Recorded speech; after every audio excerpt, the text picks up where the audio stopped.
I'd like to call the regular Board of Trustees meeting to order for Tuesday, October 4th, 2022 at 7 o'clock p.m. And I will do roll call. Trustee McGurran? Here. Merrill? Here. Nelson? Here. Noonan? Here. Pike? Here. President Wecken absent. Trustee Zeiss? Here.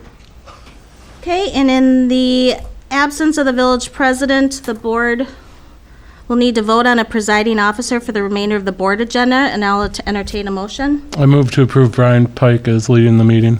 And I'll second that. Okay, all in favor? Aye. Aye. Aye. Opposed? Okay, Brian, it's turned over to you.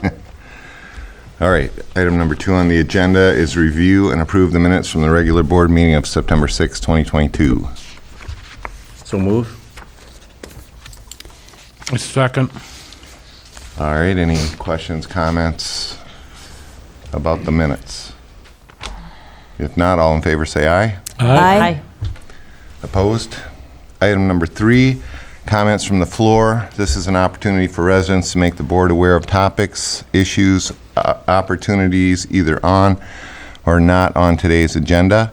If you have a comment that you want to make, we would ask that you stand up here at this podium and state your name and where you live. And if there's more than one person speaking on the same subject, please don't repeat that same subject. Anybody from the floor?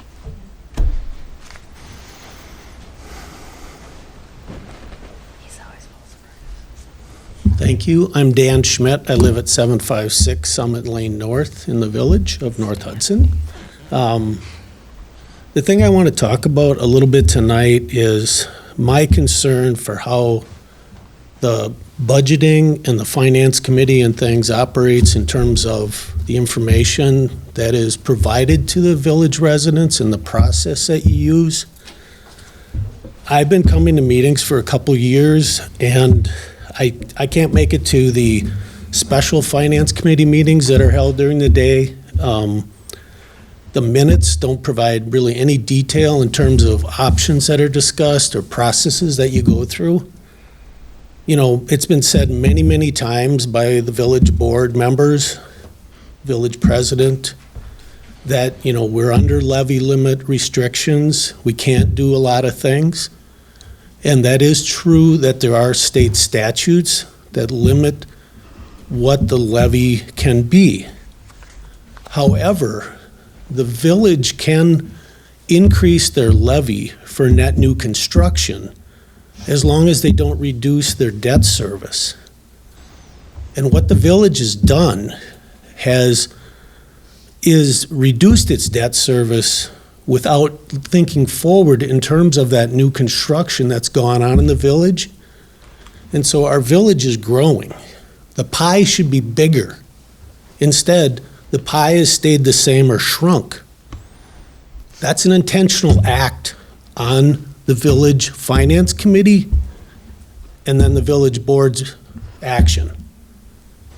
So I really want you guys to be real clear that what you're doing is your intention to keep the levy flat or reducing. It's not some mysterious thing that's happening by some outside forces. It's your own actions. If you don't understand that, I think you need to get some better advice from some financial advisors and things. What the village has done is budgeted for things and then transferred money at the end because you don't even use what you're budgeting to your, capital retain. I apologize, I don't know the exact name of the account.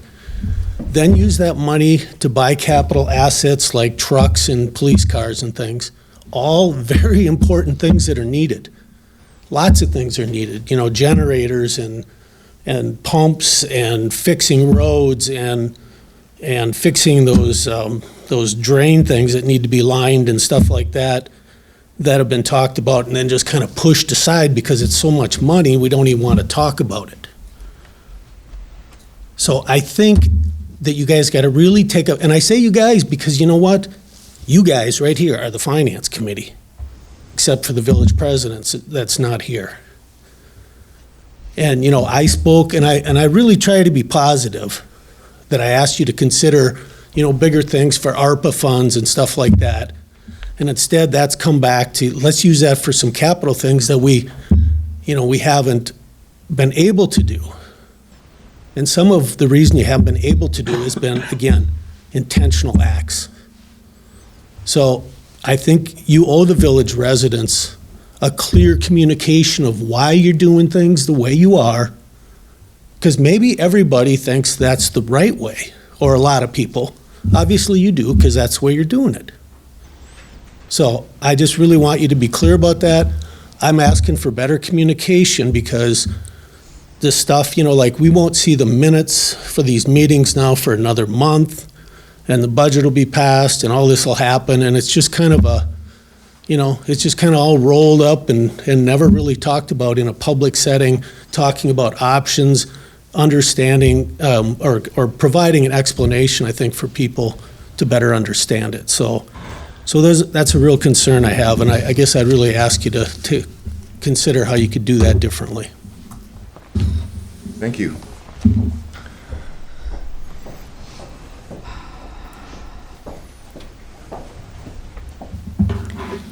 Hi, I'm Mary Beth Becky Mattia, and I just want to first of all thank you all, because And you live? thank you, 210 7th Street North, Hudson, Wisconsin, and I want to thank you because I really appreciate your public service, because I've been on boards and things like this in the village, and it takes so much time and everything else. And I do hope that our president, whom I also appreciate that he serves, would address the three things that I sent you a letter about the Oath Keepers, and where he stands, since that affects how we look at it. Are our votes counted, not counted? Do we care, not care? That kind of thing. Do we believe in insurrection? That thing. So there were three things that the Oath Keepers have done of recent late, and he was a member, so to have him address the public thoughtfully. The other question, and it goes kind of with communication, to have more communication and respectful communication, because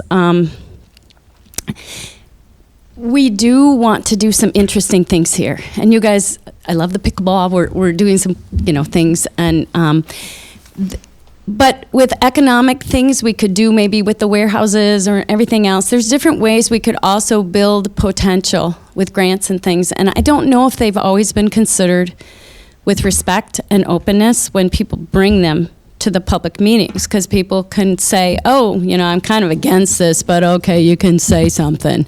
Well, that's kind of rude. And I've heard that happen. And you all are good spirit, but sometimes, when I look at the Pepperfest, that is all about welcoming and building community and tying us together and things like that. And then sometimes in the board meetings, that isn't the same way guests are always treated, and you're treating guests in our behalf. And if it isn't welcoming and respectful, that reflects on all of us without us wanting it to. And, there was a thing about the bike path where we were told that the wonderful lawyer here was going to be consulted 3 times, and each time we'd come and they said, the lawyer hasn't commented. So we thought, sorry, that you hadn't done your job. You hadn't ever been consulted, as part what we heard later. And so that was disrespectful. People show up, no meeting. People show up, no meeting. People show up, and a guest shows up, and he's turned away. That's not how you guys think, really? I don't think so. And so I'm asking that when there are these cool ideas coming, that trustees come with an open mind, and that people's time is respected and people are respected in this space because you represent us. And to communicate, again, as effectively as you can so we understand stuff that we aren't going to understand without your help, because you do a good job. So those are my thoughts, and I do hope our president will be encouraged to make public statements for us to help explain where he feels on things that are significant. Thank you. Mary Beth? Thank you. Anyone else? Any other comments? All right. Oh, Hi, I'm Carrie Rice, 1470 Lee Circle, and I'm here to piggyback a little bit off of what Mary Beth had to say. And that is to please ask the village president to address in a public setting his parent membership in the Oath Keepers seditious group. This is an anti-government group, and I just find it really ironic that this appears to be treated very lightly. Those things seem to be inconsistent. When we're younger or other times in passing, sometimes we join groups and don't fully understand them. And if the explanation is I didn't know what I was signing up for, I think we'd probably accept that. But we need to hear what it is. I had friends who joined the Communist Party who today said, I wish they hadn't. It was 50 years ago, and they were kids. So, I think we just have to recognize that this is an important thing. We're talking about people who are against the United States government, and we need to understand that this is not a small little group of people. We have the head, Stuart Rhodes, who's being tried in federal court. So please put that on an agenda and address it as seriously as it needs to be taken. Thank you. Anyone else?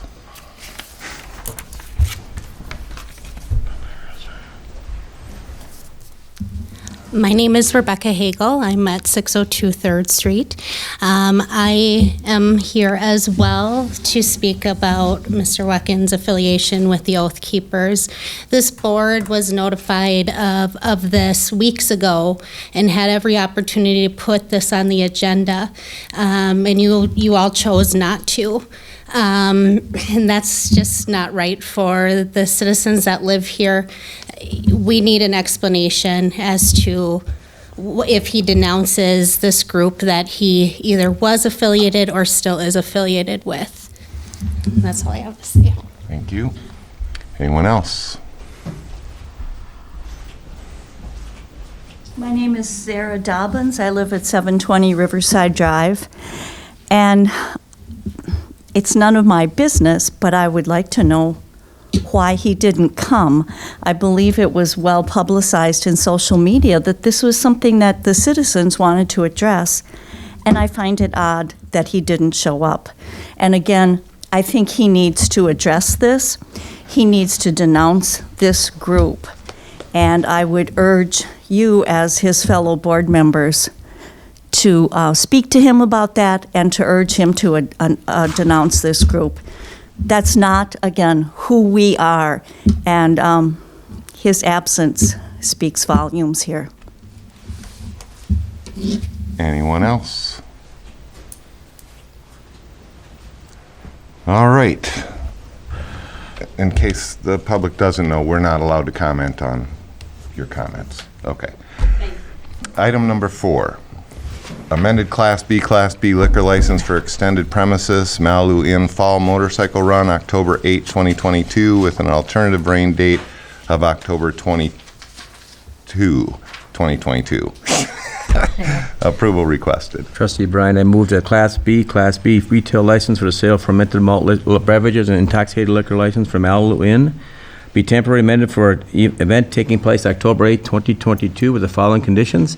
Sale of alcohol to be extended to the parking lot of the Malibu Inn. Possession of open containers of alcohol outside of the establishment shall remain within Malibu parking lot and blocked off street area for event from Wisconsin Street North, from 3rd Street North and to 6th Street North. Use of outside area only with the specific permission of the village board for each particular date and event. October 8th, the event to be from 10 to 2 p.m. 10 a.m. to 2 p.m. Number 4, 3 North Hudson police officers and 3 St. Croix County deputies to be on duty during the hours of the event at the owner's expense to be billed to the owner by the village. Number 5, owner to provide adequate satellite restroom facilities. Number 6, Wisconsin Street North from 6th Street North to 3rd Street North to be closed to the traffic from 10 a.m.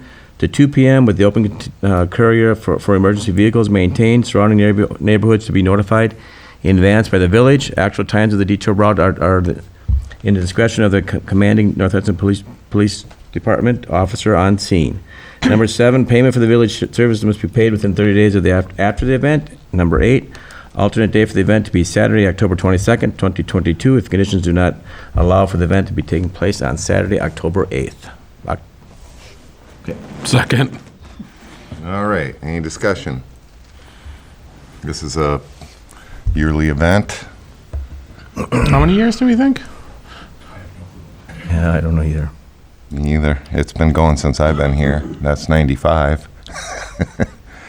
So, all right, all in favor, say aye. All right. Aye. Opposed?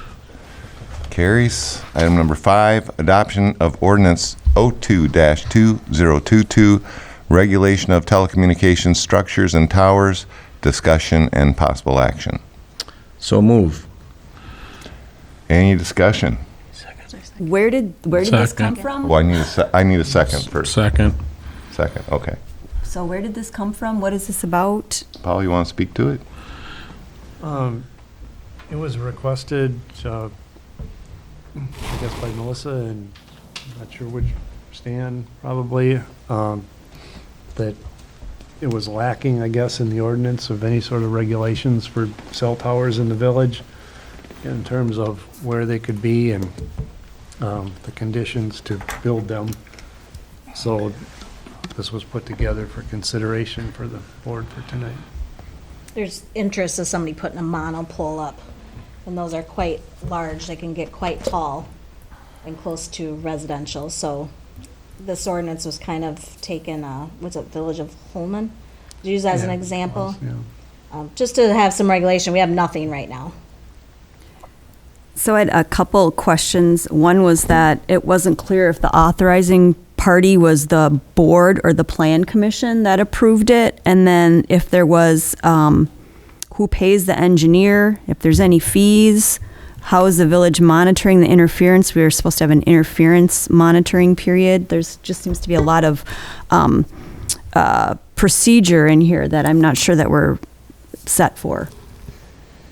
Well, the applicant would pay the fee, and But- then there would be an escrow fee that would pay for like engineering fees and things like that.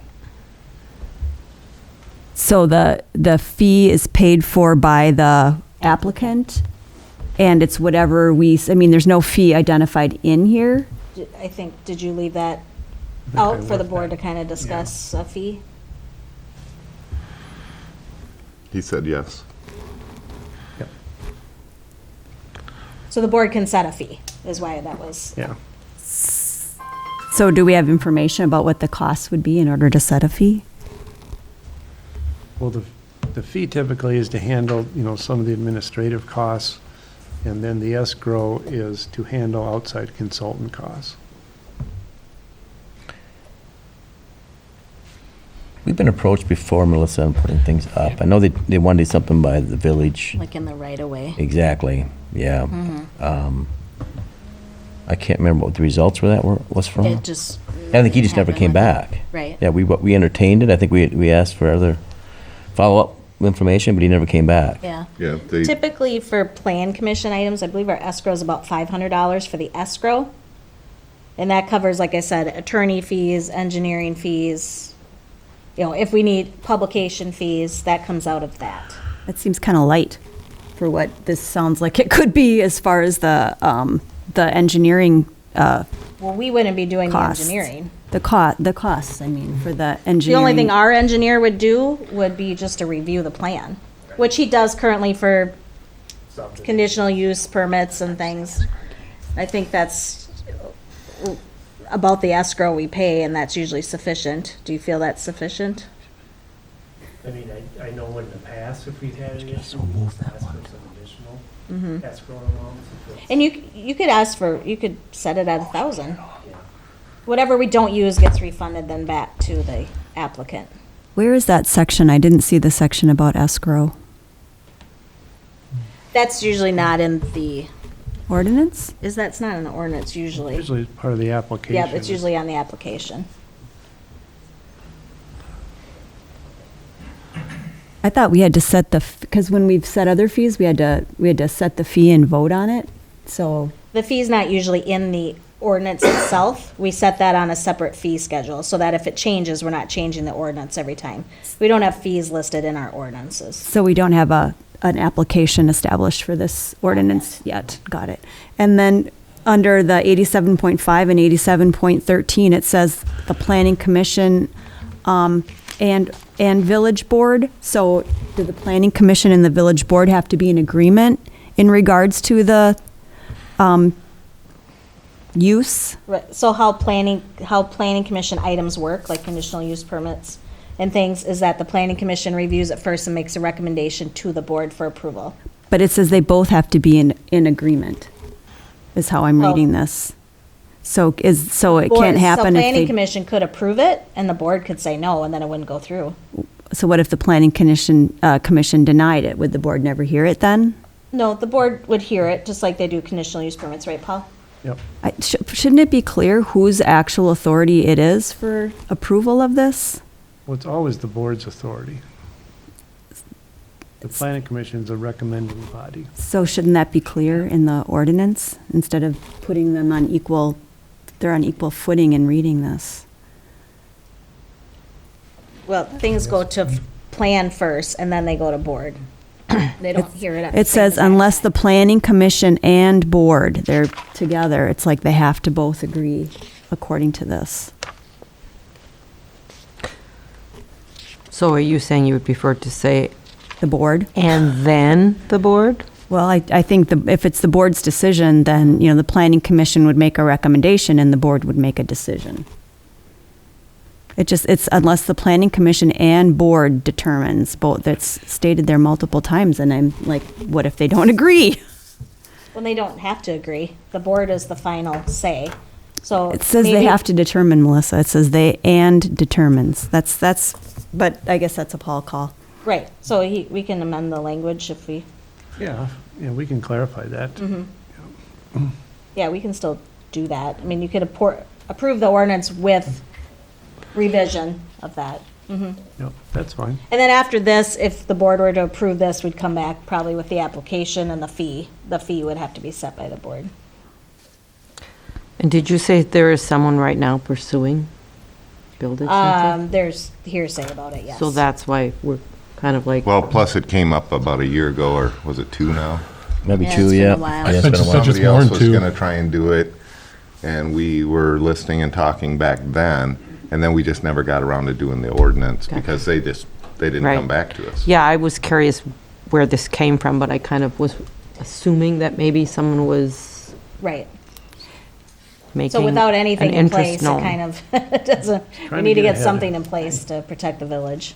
And then we need a plan for testing this interference. It says that we have, Where is that, Mary? I think it's 8714. Okay. The village monitors for interference. Telecommunications providers notify the village 10 business days in advance and allow the village to monitor interference levels during the testing process. So we need a process for monitoring interference levels. I don't even know what that would be, but I mean, this is causing us to have work to do, and it sounds like it's necessary work, but we need to have the procedures in place to implement it.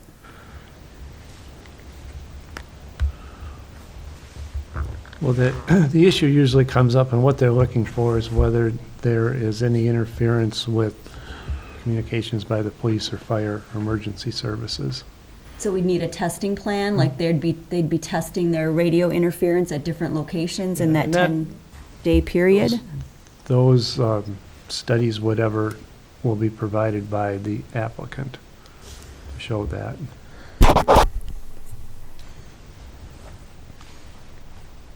Well, it says we have to monitor. It says the village monitor interference levels during the testing process. That puts the onus on us.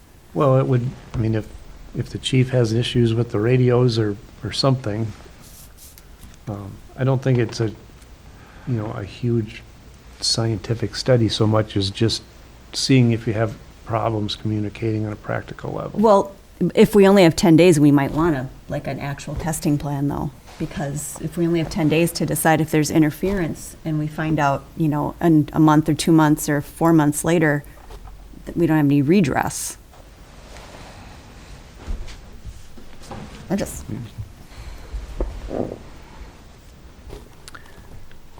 Well, if we consider she has these questions, you want us to table this to another time? There's no time frame really to put this thing on there. I mean, unless, I don't have a problem with approving it. I just want to make sure we have the infrastructure to make it happen if we approve it.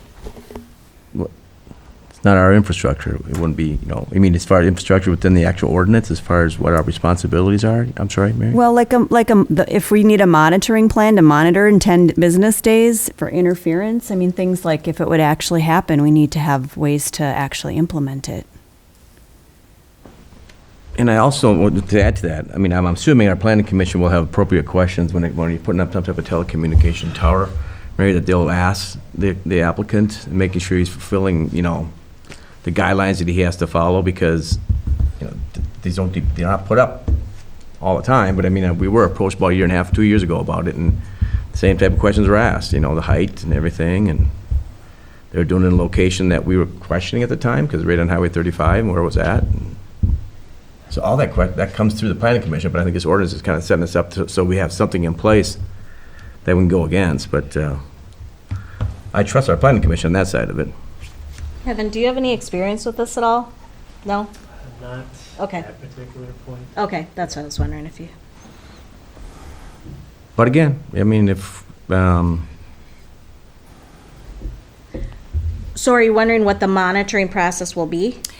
Yeah. Because I they mean, just if we're notify us 10 days in advance of the actual testing day, so it's not 10 days of Right. testing. Like if we get an application, I mean, if we're doing this because we're anticipating an application, so we need an application, we need a fee structure, we need a testing plan. I mean, we need all the things to be able to implement this, and then clarity about whose actual decision it is between the plan commission and the board. But if you think the bylaws are clear enough, fine. It's just, this seems like a really big deal. I mean, it's great that we're going to have an ordinance for it. It just seems like a really big deal to have this kind of thing happening. I mean, these things sound huge, potentially huge, with a lot of implications visually and... So I don't know if there's a testing plan. I guess I'm not understanding your thing with that. It's just, we have to figure out how to monitor the interference levels. Is that what you're stating? Well, it says There's in not here like that we have a big testing plan. The testing plan is identified in the ordinance. Where are you looking? Under 8714.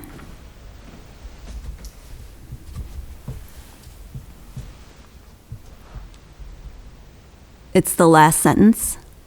Right. It just, so it's not really a testing plan, but the village to monitor the interference levels? Is that what you're calling it? Right, we would need a testing plan to do that, yeah. But it says in here that they are submitting, all applications for new service shall be accompanied by an intermodulation study which provides a technical evaluation of existing and proposed transmissions and indicates all potential interference problems.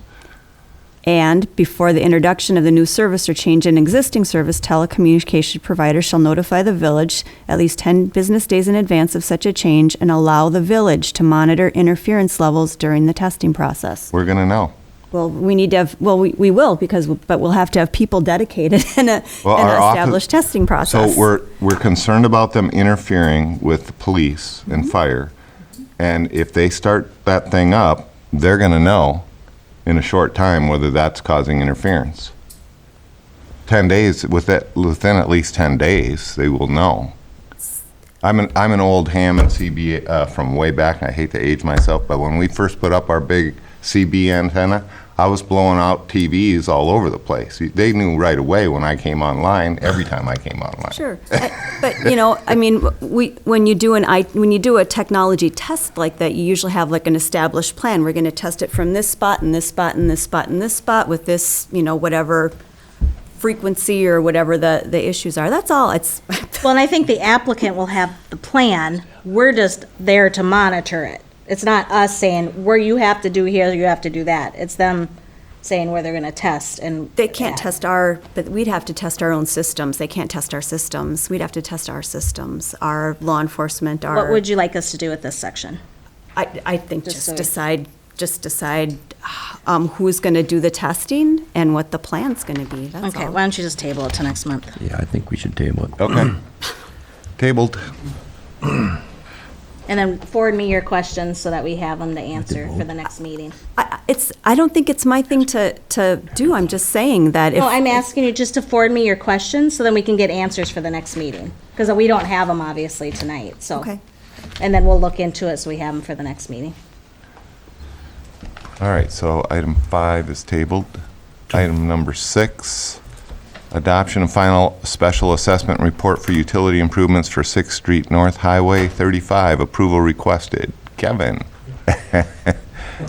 And you're going to stay up there for a few I more. move to, do I have a motion on this, Melissa, right? Do we have to make a motion on this? Yes, to approve the final special. Yes, I move to approve the final report that was provided to us by our village engineer, Kevin Ullman.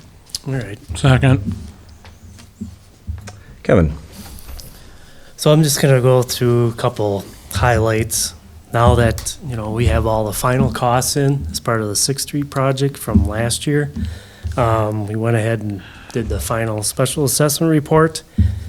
And if you remember, the only thing that we're special assessing is the sanitary sewer service as part of that project. That's 100%, and that's on a per lot basis. Page number 3, the cost summary down towards the bottom. The entire project as a whole, between the sewer and the water, including the engineering and admin, came in at 1.123 million. That is less than what we had as part of the preliminary special assessment report.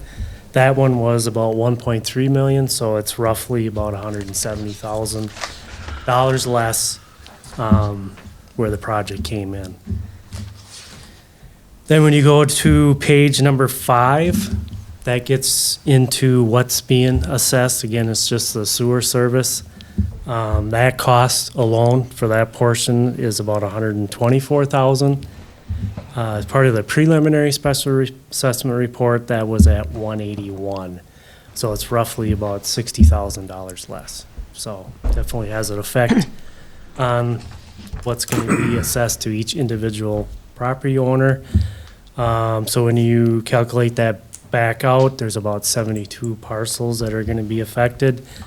Per service, it's going to be just under $1,700.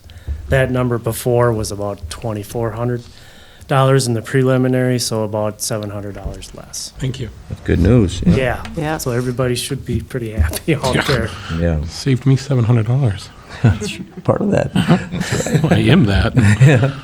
So when you go back to the previous page, number 4, just to give an idea of, if they choose to not pay it up front, they do have the option of paying that out on a 5-year basis based on your assessment policy. And the rest of the items are just, location maps with all the parcels, the final cost estimates, or the final costs, I should say, that go along with it. And then Schedule C is actually all the parcels that are affected, PIN numbers, property owners, and then you can see on the right-hand side where the costs are. So we're just looking for adoption to the report. Then that gets into the next item, which actually is the resolution that goes along with it. Any questions for Kevin? No. All in favor, say aye. Aye. Opposed? That passed. Thank you, Kevin. Yeah.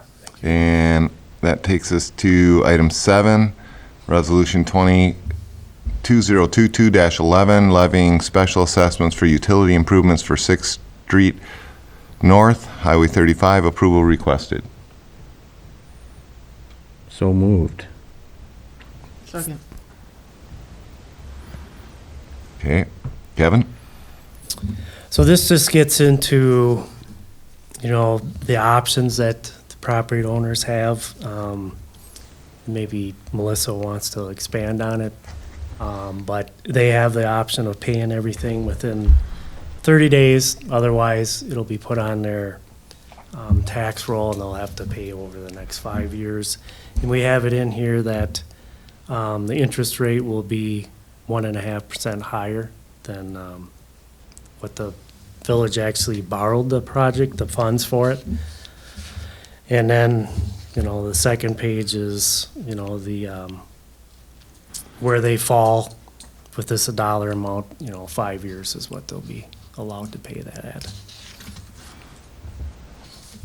This is consistent, Melissa, what we told our citizens when they came here that day and when they were talking, right? I mean, we were talking. Well, the price is down. I- It's well, less, yeah, right? that- yeah, that's the Right, good but thing. yep, they'll get a letter. Hopefully it'll go out Yep. tomorrow because we're really on a tight schedule with the, having to get everything to the county for budget. So, and they'll have the option to, yes, they can pay it in full or they can have the whole thing put on the tax roll for next year, or they can split it up over 5 years. So they just pick the option that they want and then they send the form back in. So Melissa, if they don't make a positive selection, then what happens if they don't return the form? So they'll have until like 30 days to get the option form back. If we don't hear from them, we'll get another letter out to them. They'll get a second chance. If we don't hear that, it automatically all gets put on the first year, next year. Yep. Any other questions? All in favor, say aye. Aye. You should do a roll call, Roll call on this yeah. one? yeah, for the resolution. Really? Okay. Mary? Yes. Amy? Yes. Jen? Yes. Yes? Yes. And yes. All right. Item 8, adoption of final special assessment report for utility improvements for Wisconsin Street North. Approval requested. I so move. Second. Kevin? All right, so again, final special assessment report, same as the Sixth Street project. We're just assessing for the sanitary sewer service. The other items were picked up by the village. The main's the sewer and the water, and then the water service as well. Page 3, that project, total cost came in at just under $233,000. That number, as part of the preliminary, was at $245,000, so again, it's less. It's roughly about $13,000 than what we were looking at when we were doing the preliminary. Then you go to page number 5, just for the services themselves, a little over $13,000 is going to be assessed to the folks out there. That number is about $3,200 less, which does have an effect on each of the services. Their overall costs, you can see it's just under $1,900, which is about $455 less than what the preliminary numbers were. Again, when you go back, page before, same scenario, they're gonna have the option to pay over 5 years, based on that dollar amount that's assessed to those folks. Other items, location map, all the PIN numbers, there's about 7 parcels that are gonna be affected. And then final costs, and then the assessment roll, Schedule C, the assessment roll that has all the individual property owners. Any questions? All in favor, say aye. Aye. Opposed? Passed. Item number 9, Resolution 2022-12, levying special assessments for utility improvements for Wisconsin Street North. Approval requested. I move to accept resolution number 2022-12, final resolution authorizing utility improvements and levying special assessments against benefited properties along Wisconsin Street North between 3rd Street North and 6th Street North. Second. All right, Kevin?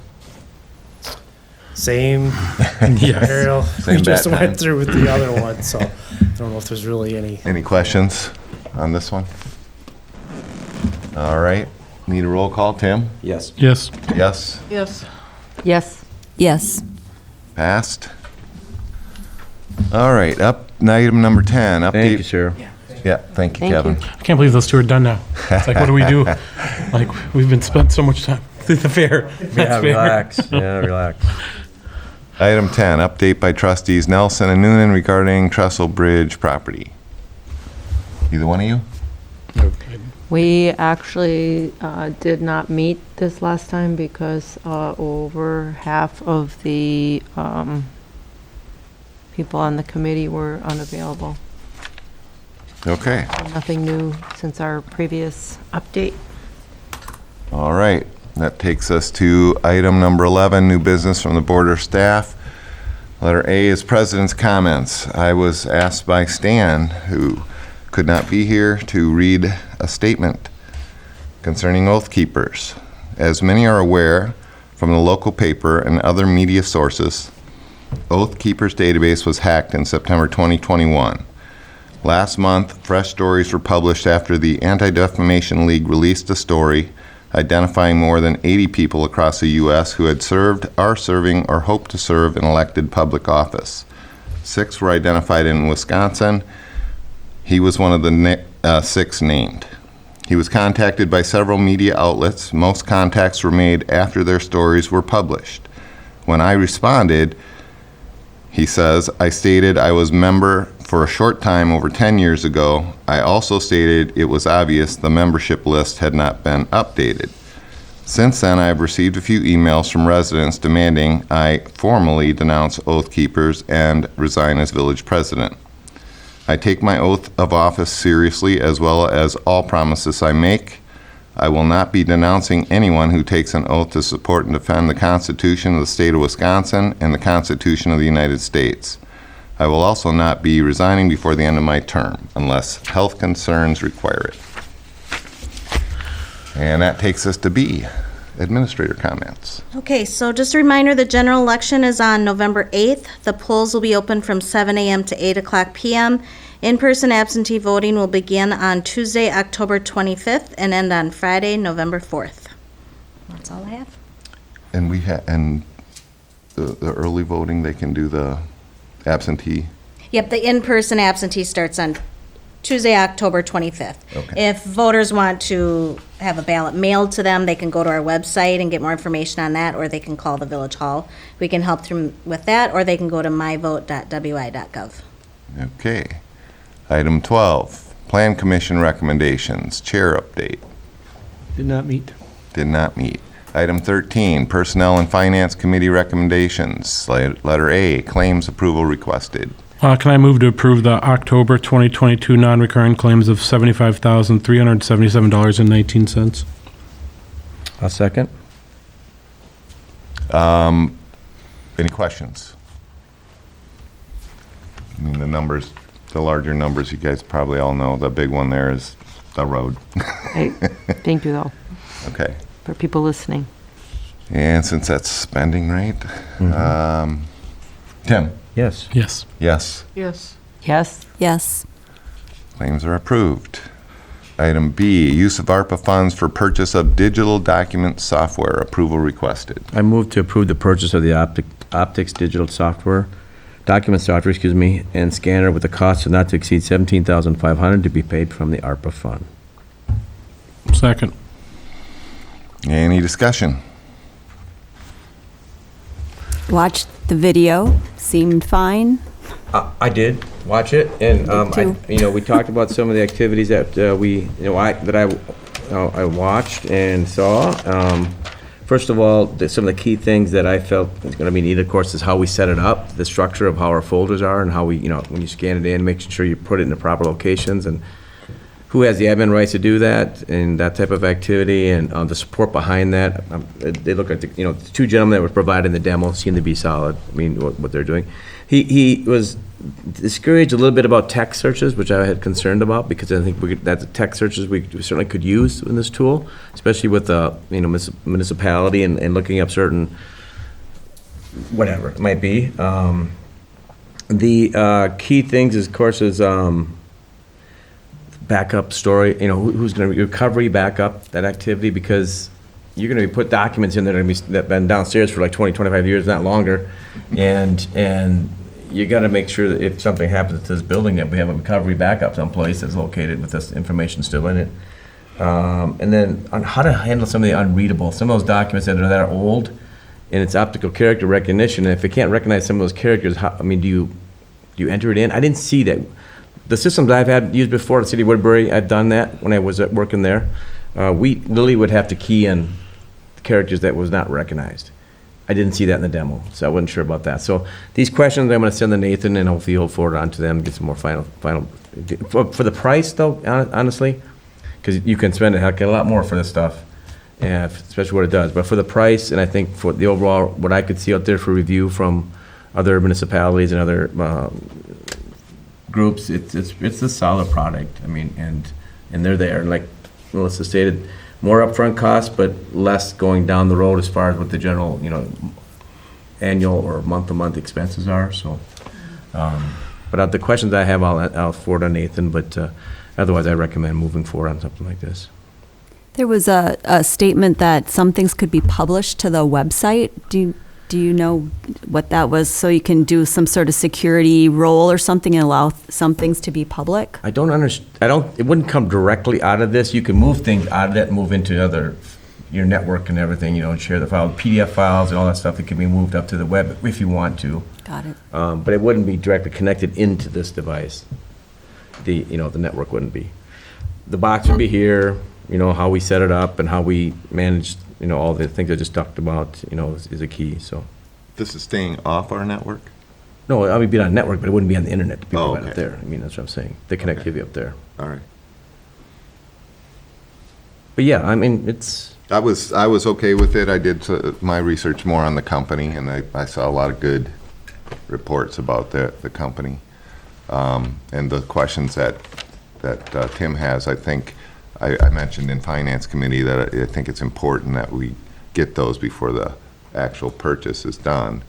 Because if there's an issue with backing this thing up, that's not good. Then we should come back to the board. But I'm okay with approving it at this point. Assuming those things are resolved. Yeah, and it's going to be more of us coordinating that. It's not going to be so much the company we're buying this from, because it's going to be sitting here. You're going to, it's us maintaining it. So. Right. Any other questions or comments? If not, it's a spending issue. Mary? Yes. You? Sorry. Amy? Yes. Yes. Yes. Yes. And yes. All right. That takes us to item 14, Public Works Committee recommendations, chair update. We did meet. We had nothing to bring forward. We're working on the snow plowing contract, and that's about it. We're still waiting for that to get finalized. Item 15, Public Safety Committee recommendations, chair update. Tim? Village Board, we did meet, and we have one motion to carry forward. We'd like to move to authorize the police department to enter into a 5-year contract with Axon to upgrade the department's CEWs to the TASER 7 at a cost of not to exceed $20,000 to be paid for using ARPA funds. Second. Questions? I'm going to ask the chief to more background. Well, because I have the microphone and because I was taunted into it, I guess first I'd like to thank my wife for 25 years of marriage. It's our Very 25th nice. wedding anniversary tonight. So she's put up with me for that long, so I figure even though she doesn't watch these on an actual basis, typically, hopefully I'll get her to watch the first couple minutes here. But yes, we're asking, the Public Safety Committee had some really good discussion about this change and really upgrading our conducted electrical weapons, which is historically been called tasers. So the ones that we currently carry are basically two levels back as far as the technology goes. These are the X26Ps. They have one cartridge. I was explaining to the Finance Committee that if I wanted to spark test to make sure that it worked properly, or to show someone the power of the unit in case that they wanted to give up, the level of force that is used or needs to be achieved is called active resistance. They have to actively resist arrest. And so if I wanted to spark test it in front of them and say, hey, if you don't comply, this is what might happen to you, I have to remove the cartridge. Otherwise, if I hit the button, it's going to shoot out two probes in any direction that I point it in. In the new system, the TASER 7s, it has a built-in spark test option, so you can spark test it while the cartridges are still in. This has one cartridge. The TASER 7 will have two cartridges. Those cartridges, one could be a short distance, one could be long distance. They could both be long distance. Really depends on kind of what our usage might be and what the capabilities might need to be. And so the other piece that we talked a little bit about is on this one, it has one point of contact. The red dot is where the top probe is supposed to hit. In the TASER 7s, there's a red dot and a green dot, so it has basically where those types of probes. In a TASER, the intent is to hit below the chest line, so below this area, and then obviously try to get a thigh. Typically when we point with it straight up and down. A lot of times that becomes problematic. That lower probe will miss between the legs or in some other area, so that having both dots helps a lot with making sure that the weapon is used appropriately.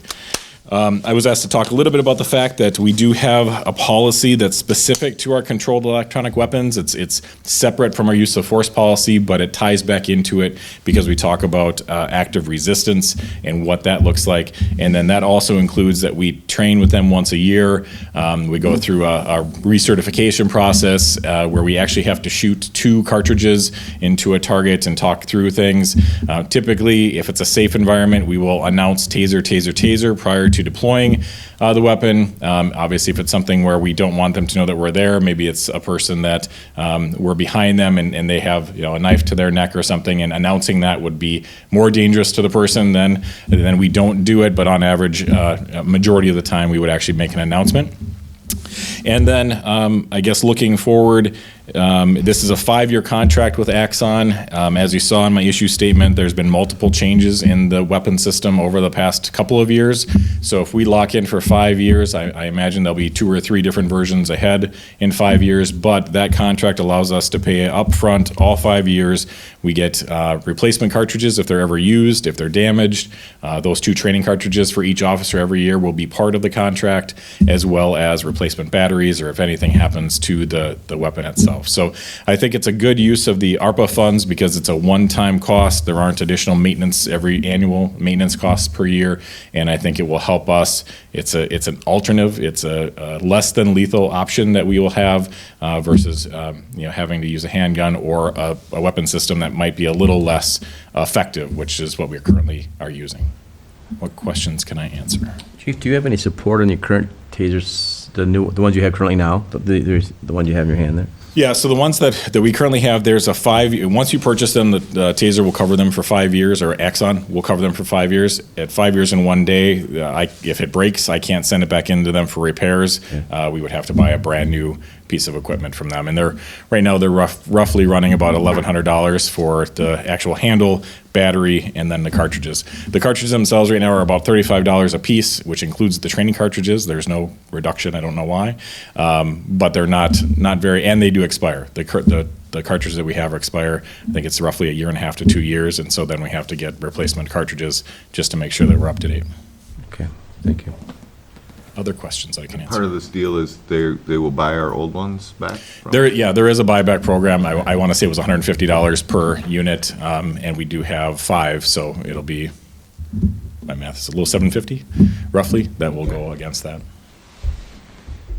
Any other questions? Thank you, Chief. Thank you.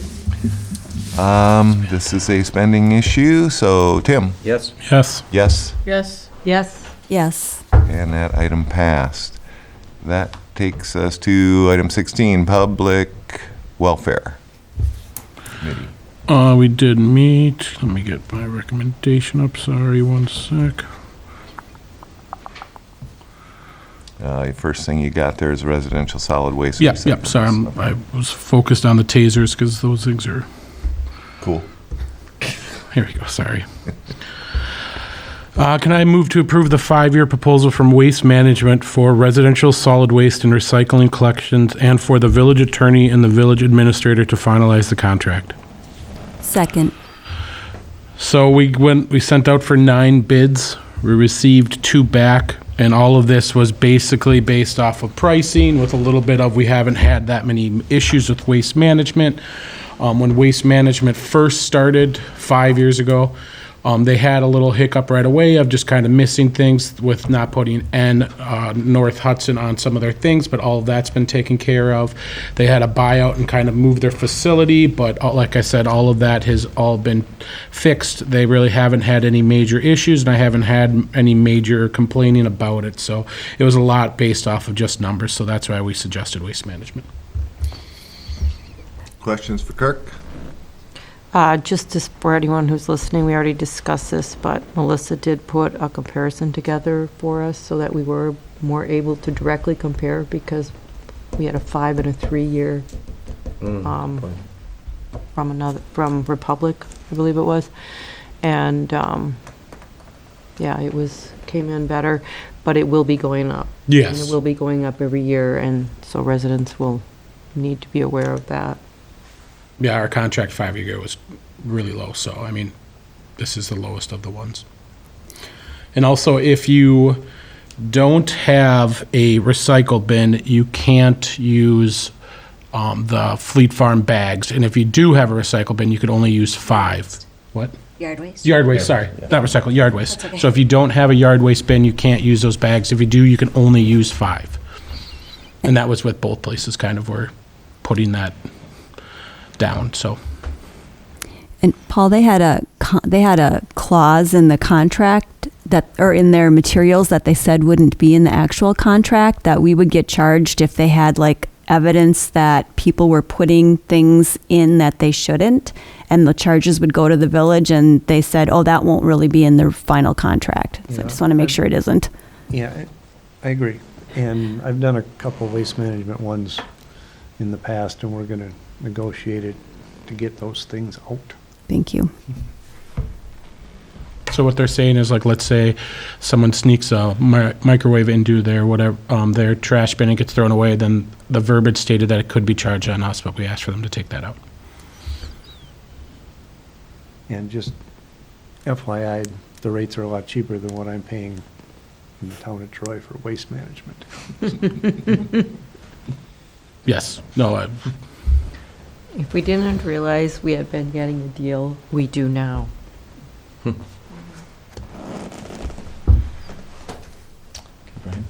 I'm just, I heard from a waste guy, another municipality, that kind of says that most of our, you know how we have the 2 bins, the recycle and the not, Yep. that most of that stuff all goes in the same place. Do we know whether that's true or not? It's like I feel like I'm wasting my time just separating my garbage. A lot of the recycling economically, I've heard that too, does end up in the garbage. Okay. I know recycling is mandatory in the state of Wisconsin. Yeah.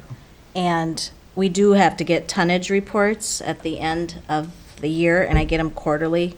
They'll break it down per quarter, so I don't know on that. They do garbage and recycling in the tonnage reports, because I have to report them to the county. And a lot of people think something's I was about to say, yeah. recyclable, and Right. it's not, or if it's, Maybe our dirty, or newspaper it's can half find full that of out for us food or someday. whatever. Yeah. Let's not go off hearsay, so please, you keep using your recycle bin properly. Yes, yes. All right, any other comments, thoughts on that one? That is a contract, we need a roll call on that? Okay, Amy? Yes. Mary? Yes. Yes. Yes. Yes. And yes. All right, that passed. That takes us to item 17, Park Board Committee recommendations. We don't have anything to bring forward, other than that we're really hopeful that the asphalt will be hopefully put down for our pickleball court, so we can get that going. They're thinking they can get it done this fall. We just cross our fingers and hope. Okay. I was just asked that the other day. What is the holdup on it? Time, they're just busy and behind It's just schedule. because you guys are busy? No, so we did the flatting, and then they're bringing in we have an asphalt company coming Oh. in. So they're ready. Our part, they got Our ready. part's done, Yes, and it's been done for a while. so it's just a matter of getting the pavers to come in? Correct. Okay. I want to make one comment on a nice job he did with the train in. Yeah, I got good comments on that, too. They did a nice job. A lot of good comments on how nice it looks. Thank you. Have y'all seen that? Which park is that called again? Glen Oaks. Glen Oaks. Go look at the playground equipment. You'll like it. My grandkids play there. All right, that takes us to item 18, convene into closed session. The board may convene into closed session pursuant to Wisconsin Statute 19.851G for the purpose of conferring with legal counsel for the Village of North Hudson, who is rendering oral or written advice concerning strategy to be adopted by the body with respect to litigation in which it is or is likely to become involved with respect to the Riverside Drive North duplex lift station. And item B, We gotta vote on oh, we this. got to vote on each one? Second. Who did the motion? Me. Okay, Then I second. Okay. okay. See, I'll favor. And then vote on it. All right, all in favor, say aye. All right. Aye. Aye. Opposed? All right. Item B, I move the board may convene in a closed session pursuant to Wisconsin Statute 19.851G for the purpose of conferring with legal counsel for the Village of North Hudson, who is rendering oral or written advice concerning strategy to to be adopted by the body with respect to litigation in which it is or is likely to become involved with respect to remaining EMS funds held by the city of Hudson. Second. All in favor, say aye. Aye. We are in closed session. Thank you, Chief. Thank you, Chief. Happy Thanks, anniversary. Chief. Happy anniversary.